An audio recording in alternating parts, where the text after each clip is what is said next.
Clement murakoze Montague. murakoze ndabaramukije nanjye ku bantu bari kuri iyi space nihuse ngiye kuri topic turiho hano hejuru. Iyi seserefe njyewe mu mboni zanjye ntizubahirizwa, ariko sinigeze nanayemera n'uburyo yagiyeho. Ni ubwa mbere habayeho amasezerano avuga ceasefire ariko aterekana igihe iyo ceasefire izamara. Ni ukuvuga ngo izatangira iki gihe igeze iki gihe, mu gihe iri kubahirizwa hazaba hari gukorwa ibi.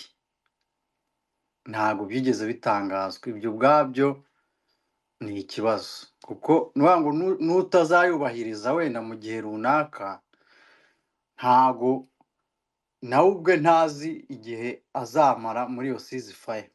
Ariko Clement, umuntu yakwibaza iyi confusion wa mugani ugaragaza cyangwa se ishobora kuba iri muri niho nshaka kugera mu myanzuro. Icyo nshaka kuba nakwibaza, byaba biterwa n'umuhuza, wenda ko umuhuza bakoresha igiportugeze abandi bakoresha igifaransa cyangwa urundi rurimi. Iyi communication, iyi confusion muri iyi communication yabiterwa n'iki? Nacyo uza kukigiraho. Njyewe ntabwo mvuga ko confusion yabayeho ari ikibazo cy'ururimi,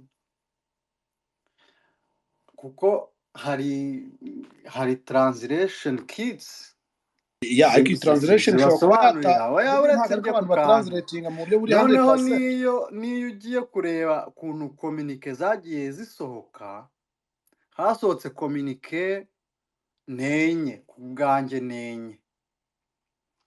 Habanje hasohoka communique ya mbere ivuga ngo peace in DRC, haza iya kabiri ivuga ngo ceasefire, haza iya gatatu ariyo y'impapuro batwereka n'abantu basinye, iyo niyo dusa nkaho twemeye ko iri official.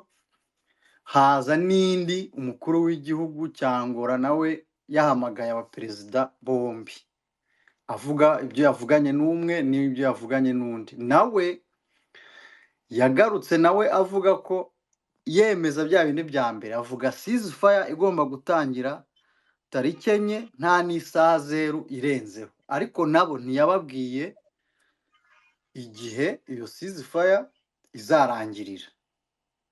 Aho rero confusion irimo, njyewe uko mbibona, yaba umuhuza cyangwa n'abajya mu biganiro, umuhuza ashobora kuba afite road map yahawe n'umuntu tutazi, uko njye byumva, agira wumva ko ariko bimeze. Ashobora kuba afite road map yahawe n'umuntu runaka, akamubwira ati wowe ujye ukina gutya, ujye ubikina gutya, noneho agatera confusion mu bagenewe, mu barebwa n'icyo kibazo. Ariko wa wundi wenda ukoresha umuhuza, we n'umuhuza bakaba bafite impamvu bari gukora ibyo bintu. Njyewe iyo room ndayifite ku giti cyanjye uko mbitekereza, kuko ntabwo ushaka gusohora amatangazo nk'ariya noneho n'abaminisitiri bari muri iyo nama nabo babona itangazo usohoye, nabo bakajya kuvuguruza ati ibi bintu wavuze ntabwo ari byo twavuze gutya gutya gutya, ibi bintu wanditse ntabwo ari byo. Ari nabyo byaje gukosoka muri ya communique y'impapuro zigera muri 3 nini nyine iriho amasinya. Ubona ko hari akantu gatandukanyeho na ziriya zisohotse kuri site ya Presidence, ubona ko nyine harimo akantu kanyuranye. Rero akaba ariko kamparumu ivuga ngo ashobora kuba hari nyine ibyemeranwa hagati inyuma y'amarido, abari mu biganiro batabwirwa, noneho uwandika communique we akajya abariramo na bya bindi bibera inyuma abantu batavuga muri. None se kari icyo nari mvuze ni niba hasohotse wenda biriya abari inyandiko mvugo y'inama cyangwa se compte rendu de la réunion, ntabwo byaba biterwa na rapporteur, umuntu ushira iriya myandiko cyangwa se imyanzuro y'inama ahagaragara. ariko niyo yaba ari ikibazo cy'ururimi nta muntu wananirwa kumenya ngo gutangira kurangiza. None se les signateurs abasinya iyi myanzuro y'inama ntibabanza gukora revision y'iby'umuraportere yanditse? Yes, hanyuma se bo bakora ikosa ryo kutamenya igihe ceasefire izarangirira. Kuri wowe rero ukabibona ute? Minisita, ibyo ari byo byose reka tuvuge dutya, niba bavuga ko CCRF igomba kurangira, igomba kubaho, igomba gutangira tariki ya 4. Yego, igomba gutangira tariki ya 4. Ibyo ari byo byose impande bireba hari igihe nazo ubwazo bagenda bakazegera. Ariko hari ikintu Clement avuze gikomeye cyane. Hari ikintu Clement avuze gikomeye ari ceasefire gusa. Nibyo nshaka kunganira Clement. Ikintu Clement avuze gikomeye nuko mu gihe hagaragaye ceasefire nibura mugaragaze niba biri gukorwa muri iyo periode ya ceasefire. Nuwango iyo uvuze ceasefire nuwango hari ibintu bigomba gukorwa muri iyo periode. Ufite connection nkeya. Noneho ibyo bintu biba bigiye gukorwa sinzi na muri kunyumva. Yego, nibyo bigena time, nibyo bigena ushobora wenda tugiye gukora humanitarian aid ukavuga wenda hari amakamyo ari kuva kuri iki cyambu cyangwa ari kuva muri iki gihugu, wenda ibintu bigera ku bantu bizabageraho iki gihe, wenda dushaka guhungisha abantu kugira ngo abantu bave hano bagere hano bisaba iki gihe. Noneho icyo gihe nicyo mubara kikaba ari cyo kigenderwaho muri iyo ceasefire, cyangwa wenda ceasefire ni ibyumweru 2 turaba turi guhuza impande zombi turebe ko zaganira. Ni urugero, nitumara wenda ibyumweru 2 zitarumva kuganira tuzongera twicare duhure. Ni urugero, ariko ceasefire itavuga igihe igomba kuhagarara, itanavuga ibintu bigomba gukorwa muri icyo gihe yashyizwe mu bikorwa, jewe ntago numva ko yari ceasefire. Harimo none Clement ntaguciye mu ijambo kuko twese turi kuganira, nta bintu byaba bikorerwa umugani wawe inyuma y'amarido, nibura bakaba bakwegera nka M23 mu buryo buhishe, bakaba uko na leta nayo bihari, hanyuma bakababwira ngo mwebwe mugiye gukora ceasefire igihe runaka, noneho iki gihe mugomba gutangira, tugomba gutangira kugenda tuganira ibiki tukareba ko tugenda twubahiriza ibintu bimwe na bimwe, ariko ntibabivuga ibyo bintu. Ibyo byo ntibyashoboka. Nawe uri umusesenguzi ndakwemeye, ibyo bintu nanjye nabanje kubitekereza, ariko ngiye mbitekereza nawe nahise mbyemeza. Naravuze ntizabyemeza ari uko mbonye communique ya M23, kuko communique ya M23 uyirebye nibwo uhita iyo room wowe uyikuramo ko itegerewe. Buriya M23 yiza gusohora itangazo rivuga ko yishimiye ibyavuye muri iriya nama, sibyo? Kandi ikanavuga ko igiye yo kubishyira mu bikorwa, sibyo? Aho bari kuvuga ngo ishobora kuba hari ukuntu baciye inyuma bakayiganiriza, aho bari kubyemera. Ariko mukurikirane murebe amatangazo yagiye hamaze gusohoka amatangazo ndakeka 4 yose asaba ceasefire cyangwa gutanga humanitarian corridor n'ibiki. Yose nimukurikira M23 yagiye yakirana na yombi, ikanayashima, ikanavuga ko igiye kubyubahiriza, ikanasaba abahuza ko banagerageza bakabwira leta ya Kongo ntizabirengeho. Ariko this time nibwo yasohoye itangazo noneho rifite indi mvugo itandukanye nayo yajyaga isohora mbere.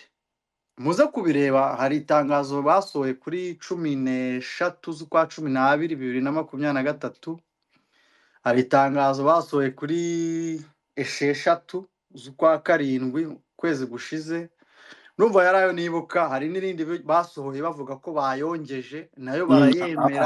Hari n'aya yindi byasohotse aho bagaragaza ko rwose ibijyanye n'imyanzuro y'u Rwanda bitabareba. Iryo niryo rero ndiho kuri 22 z'ukwa 7 niryo ndiho today.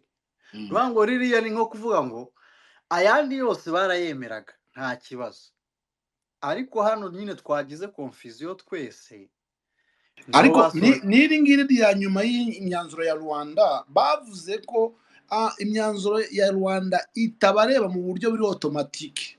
Okay, aho biraguha rero ikintu kivuga ngo ya Rumi ivuga ko bashaka kuba babaganirije ntayo. Ikindi kirimo hariya muri iriya tangazo gihishe mutasobanukiwe, itangazo ryasohotse rivuga ngo leta ya Kongo yahaye umuhuza uburyo bwo gukemura ikibazo cya FDLR, ariko ubwo buryo leta ya Kongo yahaye umuhuza ntabwo bw'involvinze u Rwanda. Ikindi ntabwo tubona public ntabwo ibibona. Yes, nyine ntabwo niho ngo baravuze ngo ndumva ni kuri B ni kuri C sinibuka ngo leta ya Kongo yatugejejeho uburyo igiye gukemura ikibazo cya FDLR burundu, ariko ntabwo muri ubwo buryo yemvolvinze abandi kireba. Ngo yatanze igisubizo ariko u Rwanda rutabigizemo uruhare. Ubwo buryo nyine ukibaza ubwo buryo ni ubuhe? Ni ukubica mukabamara, ni ukubafunga mukabacira imanza atari abanyekongo? Ntabwo ushobora kubisobanura ibyo bintu. Kuvuga ngo 1 ntabwo ari abakongomani, 2 ni abanyarwanda, ntushobora kubacira imanza, sibyo? Kandi ugomba kubakura mu mashyamba ya Kongo aho bahemukira abaturage bakorera ibyaha. Umuti ni bibiri, ariko abenshi bari muri FARDC, ariko bo ntabwo babyemera. Ku rundi ruhande ibyo bagomba kubivuga. Niba bari no muri FARDC ugomba kuba toke babaye abaturage nta kibazo, babaye abaturage, ariko hari abatari muri FARDC kuko baracyabarwa nk'abanyarwanda, kuko niba bakitwa umutwe witwa ko uharanira kuribera u Rwanda, byo ubwabyo bifite aho bihuriye n'u Rwanda. Rero ikintu cyose gishobora kuza ari igisubizo cyo gukuraho uwo mutwe cyangwa gukemura ibibazo by'uwo mutwe ufite, ugomba kwemvolvinga u Rwanda. Niba utarushyizemo, igisubizo cyose watanga ntabwo ari umuti urambye w'icyo kibazo. Kandi ntibanabisobanuriye na public, wenda babwire n'abakongomani bavuga ati, kuko hari abakongomani baburaniraga leta ya Kongo bavuga ko nta FDLR ihari, barahari benshi. Kuba rero leta itaratanze uwo murongo nabyo ubwabyo ubona, sinzi ijambo nakoresha ry'ikinyarwanda, nyine ubonamo ko biriya biganiro biracyafitemo ibihato bitarakurwamo kugira ngo umuti uboneke. Mu gihe ibihato bitaravamo rero, imyanzuro yose ifatiwe hari ubu ngubu, ngewe ubu ngubu ku bwanjye ndayifata nyine nk'inama yahuje abantu bakiganirira, ariko itari kwiga ku muti w'ikibazo kiri kuri tere. Soza ngewe uko mbibona mu mboni zanjye, navuga ko intambara ahubwo bigiye kuba,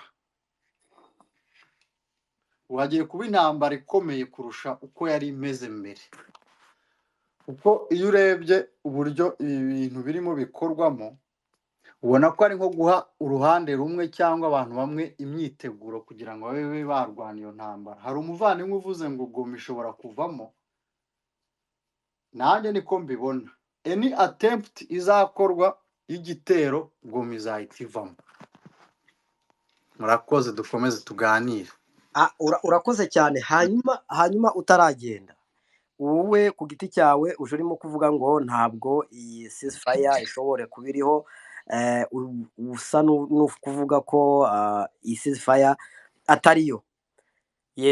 Urifite benshi muri kubyemeranya cyane cyane ko nk'uko twabibonye hari ikibazo nabajije, nkibaza bamwe mu basesenguzi twabanje mbere, ese ahari niba abayobozi barazamutse bakajya hariya muri Angola, ubwo ndavuga leta ya Kongo ikagira umuntu uyipresenta ndetse na leta y'u Rwanda ikagira umuntu uyipresenta hariya muri Angola, icyo gihe bakicara bakemeza ko intambara igomba guhagarara. twese ibyo twarabibonye. Hanyuma none uyu munsi cyangwa ejo hashize bakimara kuvayo Kongo iragira irateranye y'ubwayo iravuze ati twebwe tugiye gutegura intambara ngo ni apocalypse niko babivuze, ni intambara simusiga. Ese ahari wowe mu mboni yawe cyangwa se muko ubitekereza ubona batatesheje agaciro icyatumye bajya muri Angola, abo bayobozi bakagenda bakicara ndetse bakemeza ko intambara igomba guhagarara, hanyuma bavayo bamwe mu bo bari bicaranye bakagenda bagategura intambara. None se ahari ikindi cya kabiri gishamikiyeho, niba ariko biri nk'ubu ngubu, kuko ndahamya nashidikanya ko niba uyu muvugizi wa leta y'u Rwanda Nduhungirehe yavuze ko mu by'ukuri uyu ni minisitiri w'ububanyi n'amahanga bwana Skananga. Yego, okay, murakoze cyane. Minisitiri w'ububanyi n'amahanga Olivier Nduhungirehe we ubwe akabishyira kuri Twitter ye, ku rukuta rwe bikagaragara, nubwo atabanza yanabyohereza ngo abiganirize umuhuza wabo, ngo abibanza bimwohereza, usibye ko nta nashidikanya ko ashobora kuba babivuganyeho. We agakora tweet ivuga ngo mumenye ko ibyo ari byo byose, mumenye ko dufite ceasefire igomba gutangira vuba aha ngaha. Aha yasubizaga Patrick Muyaya wari umaze kugaragaza iyindi gahunda y'intambara, yego, ari kumwe na General Ekenge. None izo mpungenge wakazigaragaza, hanyuma nk'umuhuza uri aho ngaho, wowe nko mu mboni yawe ubibona ibi bintu bimeze bite? Baramutse bateye bakayiviyora, M23 igakomeza ikavansa, isaha ari kongera gutangira bakongera bakicara, ni ibihe biganiro bashobora kugenda ngo bicarane? Ni biki wowe niye shusho ushobora kubona hagati aho ngaho? Murakoze. urakoze cyane, usobanura ibintu neza, nanjye ndaguha igisubizo kitari buntwara umwanya muremure. Ni ukuvuga ngo ibintu mugomba kwitega cyangwa tugomba kwitega twese nk'abarebera ibintu biri kuba kuri tele, ni ukuvuga ngo ubu ngubu ikintu cyose kiri bube giturutse kuri guverinoma ya Kongo. Aha ngaha muhumve neza, ibi ni ibimenyetso, twe tubyita ibizibiti. Ibi ni ibizibiti leta ya Kongo iri gusa nk'aho itanga. Ubu igitero cyose kiri bube cyangwa kizaba nyuma y'ibi ngibi kizaba gitesheje agaciro umuhuza n'undi muntu uwo ari we wese. Icyo gihe nibyo navuze ku magambo yavuzeho, ni ukuvuga ngo igitero cyose kiri bube gikurikiye aya magambo yavuzwe aherekeje komunike yasohotse Rwanda, kiraba gitesheje agaciro ibintu byose byaganirwagaho, kandi nta bindi biganiro bizongera kuba. Ikizaba ni intambara kugeza igihe noneho leta ya Kongo izicara ikavuga ngo tuganire n'abarwana nyirizina, aribo AFC M23.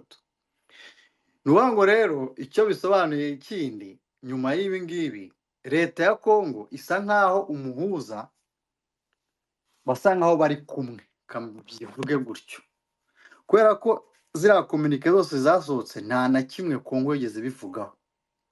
Bivuze ngo uko byari byanditse kuri yo niko yari ibishaka. Sizi niba turi kugendana. Ni ukuvuga ngo uko byasohotse bimeze kuri yo niko yabishakaga. Bivuze ko yo yabyemeye. So kuba rero u Rwanda rwo rwaravuguruje bimwe na bimwe mu byavugiwe mu nama yabahuzaga, ni uko hari ibyo rwabonye bitari ku murongo w'uko baganiraga. Rero hano nibatera rwose aho intambara noneho ntizahagarara, nta n'umuntu uzongera guhuza. Ari nabyo biza bigahura n'iririya tangazo rya M23 yasohoye ejo bundi.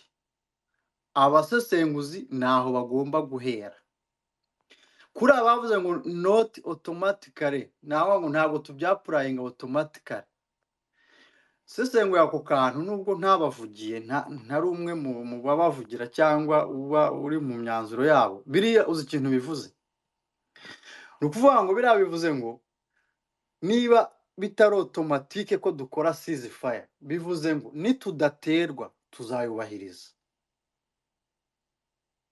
niduterwa ni intambara niko bisobanuye kuvuga ngo niba tabatera nta kibazo niba batera murabyumva nyine ni intambara automatique ako kanya kandi iyo ntambara noneho ntizahagarikwa na biriya biganiro noneho iyo ntambara izahagarara ari uko noneho ikibazo bagiye kwicara noneho bakakiganira neza kuko icyo gihe hazaba hari irindi jwi ryabonetse rivuga apana bya bindi byo gusaba binginga ntabwo ni mu mboni zanjye niko mbyumva ntabwo ibyo bintu bizongera kubaho byo kuvuga ngo bahagaze ngo barindire ngo negosiyasiyo ntabwo bizongera nihaba intambara nyuma ya hano bararwana kugeza igihe leta isabye ibiganiro murakoze yes arakoze cyane Clement ku gusesengura mu mboni uko abibona mboniye reka twakira